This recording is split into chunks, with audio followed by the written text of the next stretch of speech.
À ton avis, est-ce que le minimalisme, c'est du positif ou du négatif dans nos vies? Et c'est ça qu'on va essayer de résoudre aujourd'hui. Très bref rappel du minimalisme. C'est une simplification extrême d'une décoration ou d'une façon de procéder. Il existe aussi un style minimaliste. Et enfin, quelqu'un de minimaliste, c'est quelqu'un qui se contente d'un minimum de choses. Et selon moi, c'est une façon de vivre et de penser où on est détaché du matériel qui nous permet d'apprécier pleinement les choses importantes de la vie. Ok, on rentre dans un nouveau concept qui est un podcast sous forme de vidéo avec un mélange de création. T'es prêt pour vivre cette expérience ? C'est parti. Alors, mets tes écouteurs, prends-toi une petite boisson et c'est parti. Si je fais ça, c'est que j'ai envie de blablater et de te parler d'un sujet hyper cool et qui, je pense, a des bienfaits sur notre santé mentale, le minimalisme. Vous direz peut-être, mais qui est-elle pour parler de ça alors qu'elle a un placard rempli de trucs à coudre ? C'est de ça que je vais vous parler, c'est des nuances du minimalisme. C'est parti, commençons dans le vif du sujet. Comment je suis rentrée dans le minimalisme ?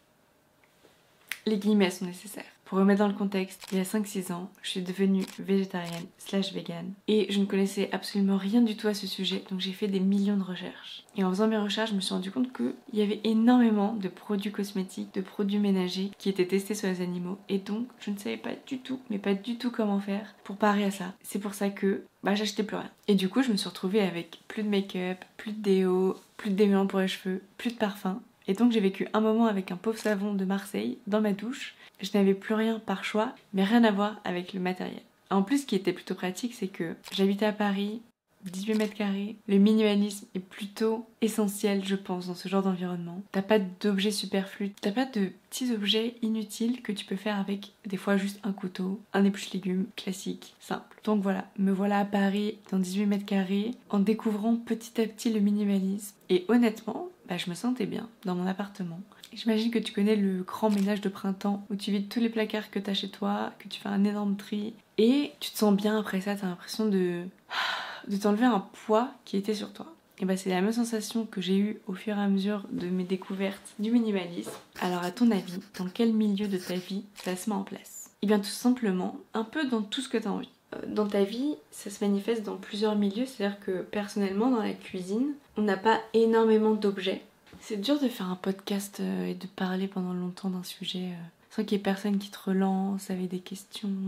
En fait, le minimalisme, pour moi, ça se manifeste un peu dans tous les environnements de ta vie. Tu vas prioriser certains lieux comme la chambre, les vêtements, la cuisine ou le salon. Et en fait, dans ces environnements-là, vu que c'est pas des choses, par exemple, dans lesquelles tu accroches énormément d'importance, ça te dérange pas de te débarrasser d'objets futiles dont tu n'as pas besoin. Mais par exemple, à contrario, t'as le droit de, quand t'exerces une passion, t'es pas obligé de tout donner, de tout jeter, t'es pas obligé d'avoir une maison témoin chez toi, ce n'est pas là la question selon moi, et d'avoir plein d'objets en rapport avec cette passion. J'adore tout ce qui est créatif, c'est pour ça que chez moi j'ai un placard de tissus pas mal rempli parce que dès que j'ai une idée, j'ai envie d'avoir le tissu qui correspond. J'ai aussi de la peinture parce que j'aime beaucoup peindre sur des vêtements. J'ai de quoi faire de la broderie, j'ai de quoi faire du crochet parce que j'aime bien tout cet environnement où tu peux créer des choses par toi-même. Et donc, tu as le droit d'avoir tout un tas d'objets en rapport avec ta passion, si ça te fait plaisir. Bien sûr, j'évite d'accumuler les gadgets inutiles. J'en teste et après, j'essaie de les donner, de m'en débarrasser assez souvent, si ça ne me convient pas.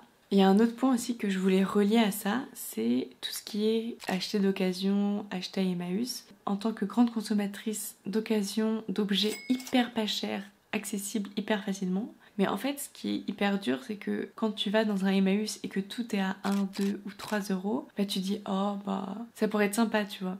Et tu te retrouves avec beaucoup d'objets. Étape numéro 3, l'anecdote qui m'a donné envie d'écrire cette vidéo. Je vais vous raconter une petite anecdote, une petite histoire qui n'a rien de fou mais qui pour moi a son importance et ce qui m'a donné envie de faire cette vidéo. Dans 6 mois, j'ai envie de déménager dans un autre pays pour apprendre la langue, peu importe, on s'en fiche de ce que je vais faire là-bas. Et la majorité des gens que je croise me disent mais où tu vas mettre tous tes meubles, tous tes objets, tout ça. Je m'étais pas vraiment posé la question, mais en y réfléchissant, je me suis dit je vais tout vendre, à part certains trucs, et je vais partir avec une valise. Parce que dans ma tête, ça n'avait pas d'intérêt de louer un local pour aller stocker mes meubles, ou j'ai la chance d'avoir des parents qui sont hyper gentils, et j'ai pas envie d'encombrer leur maison avec mes meubles, sachant que je l'ai déjà fait pour un ancien appartement, et que j'ai pas envie de les importuner encore une fois. D'ailleurs, cet ancien appartement, j'ai dû un peu déménager dans la précipitation et je pensais que j'allais retrouver un appart juste après, mais en fait, pas du tout. La vie a fait que non. Et 1 an plus tard, en ayant déménagé, je me suis rendu compte qu'il y avait énormément de choses que j'avais stockées chez mes parents, qui m'ont servi certes dans l'emménagement, mais j'aurais clairement pu les retrouver d'occasion juste après. Et ça aurait évité d'encombrer mes parents de plein d'objets, et ça m'aurait évité à moi d'avoir psychologiquement, quand je rentre chez mes parents, j'ai encore tous ces objets là chez eux, ça doit les faire chier, j'ai pas envie. Donc je vais réussir à finir mon histoire de base. Donc ce que je disais, c'est que en me posant la question, je me suis dit je vais tout vendre. Et en fait ça a perturbé du coup l'autre personne, parce que pour elle, qui a elle aussi envie de voyager, elle m'a dit moi par exemple je pourrais pas vendre tous mes meubles parce que mon canapé je l'ai payé 1300 €, mon matelas je l'ai payé hyper cher, etc., etc. Et du coup je me suis dit waouh, c'est fou, parce que avant je pense que je pensais comme ça, et maintenant je me dis juste c'est pas grave. J'ai de l'attachement pour ces meubles, mais je trouve ça important d'avoir un détachement, parce que quand t'as des moments comme ça de vie où tu veux partir à l'autre bout du monde avec juste une valise, t'as pas à t'encombrer dans ta tête à te dire j'ai un local à payer tous les mois dans telle ville avec tous mes meubles, ça se trouve il y en a ils vont moisir, on sait pas, ça se trouve il y a de l'humidité. Je pense que quand tu voyages t'as pas envie d'être encombré par plein de pensées encombrant dans ta tête. Même si tu penses pas au quotidien, dans un coin de ta tête, ils sont toujours là. Et c'est ça qu'il faut éviter. Du moins, c'est ce que je pense. Ce que je veux dire avec la fin de cette histoire, c'est que quand j'ai réalisé que j'allais vendre tous mes meubles, ça m'a fait un petit pincement au cœur, mais ça m'a soulagée de me dire que je vais voyager hyper léger, hyper bien dans ma tête, sans me préoccuper de ce qui se passe en France. Le minimalisme, c'est pas forcément ne pas avoir d'objets, c'est pas forcément que ça, c'est d'avoir tous ces objets et te dire je peux m'en séparer sans pour autant tout jeter à la poubelle. Je ne dis pas du tout ça, attention, parce que si vous jetez un meuble à la poubelle encore propre, je vous dézingue votre tête. En fait, je me dis, tous ces meubles, ils auront une autre vie, dans un autre appartement, à un moment donné, et ça circule en fait. Et c'est ça qui est bien, le but c'est que tout circule et que tu t'encombres pas à avoir plein de meubles dont t'as pas l'utilité sur le moment. Je vais prendre un autre exemple, mais je pense que déjà celui-ci a été très parlant. Quand j'étais petite, pas que quand j'étais petite en fait, un peu toute mon adolescence et toute mon enfance, quand j'allais chercher un jouet par exemple dans un rayon, que ce soit un jouet, un vêtement, je prenais toujours l'objet le plus loin dans le rayon, mais tout ce que je voulais c'était que mon jouet il ait aucune égratignure, que ce soit l'emballage, la poupée à l'intérieur ou la voiture à l'intérieur, le jouet à l'intérieur. Je voulais que rien ne soit abîmé, je voulais que tout soit parfait. Pareil pour la brique de lait, vous savez des fois au début de rayon t'en as une qui est un peu qui s'est fait un peu écraser, je voulais qu'elle soit pas écrasée. Me demandez pas pourquoi. Je m'en étais jamais vraiment rendu compte, mais en ayant toute cette phase minimalisme, véganisme, bref, tout ça, je me suis rendu compte que, en fait, à chaque fois que j'achète un objet, au bout de 1 semaine, 2 semaines, même en étant la plus soigneuse de la Terre, il aura forcément une égratignure, un petit pet quelque part, un petit machin, mais juste, c'est la vie en fait. Je vais pas jouer avec ma voiture ou ma poupée dans mon carton d'emballage sous prétexte de pas l'abîmer. La vie c'est ça en fait, c'est que t'achètes quelque chose, il va forcément s'abîmer quelques jours plus tard, donc pourquoi acheter quelque chose d'hyper clean pour ensuite faire des petites égratignures à droite à gauche? Pourquoi je disais ça déjà? C'était mon deuxième exemple, c'est vrai. Oh mon dieu, c'est si stressant de faire un podcast, tout ça.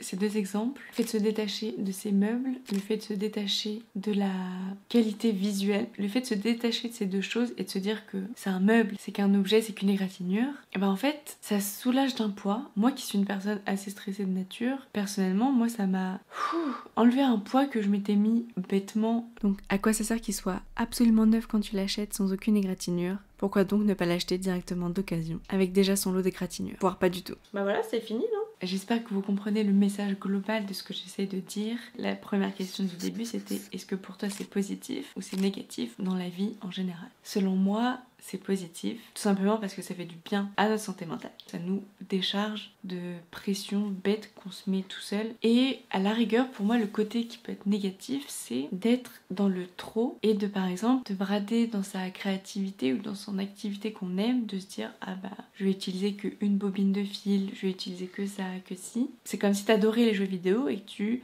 disais je vais me mettre dans le minimalisme, je vais jouer qu'à un seul jeu vidéo. Mais si t'as quand même envie d'être minimaliste dans ta passion, il y a quand même quelques solutions. Ok, je vais peut-être télécharger les jeux au lieu de les avoir en format CD et je me débarrasse de jeux que je ne joue plus. Comme ça, je fais un vide. Si j'en achète, j'en vends un autre. Et maintenant, à ton avis, comment on fait pour s'y mettre. Ce que je me suis demandé, parce que vu que moi je suis tombée un peu par hasard et techniquement ça fait 5 ans que petit à petit je décoche des petites cases de ce genre de choses. Et je me suis demandé quelle était la première chose à faire, c'est de faire du tri. De se séparer des choses qu'on n'a pas utilisées, qu'on se sert pas vraiment, pour les donner ou les vendre. Le but c'est de faire un premier pas, même si tu remplis qu'un petit sac pour aller le donner après, c'est déjà un premier pas et tu as déjà fait un premier pas.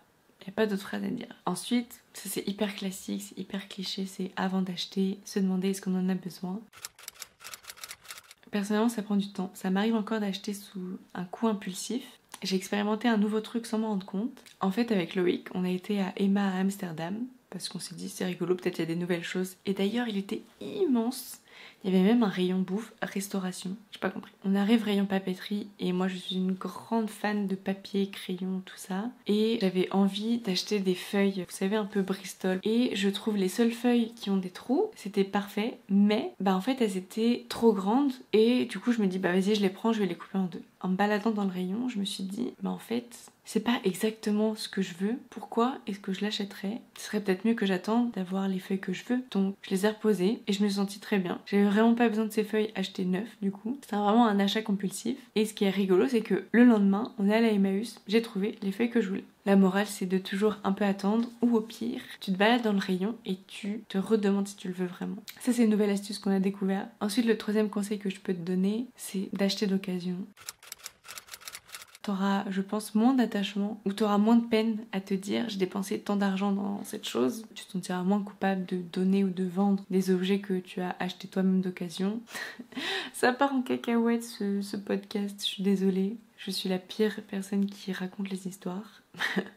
Mais du coup ça me fait penser, est-ce que vous auriez envie que je vous fasse un tour de mes meubles? On analyse un peu combien ils m'ont coûté, où je les ai trouvés, etc.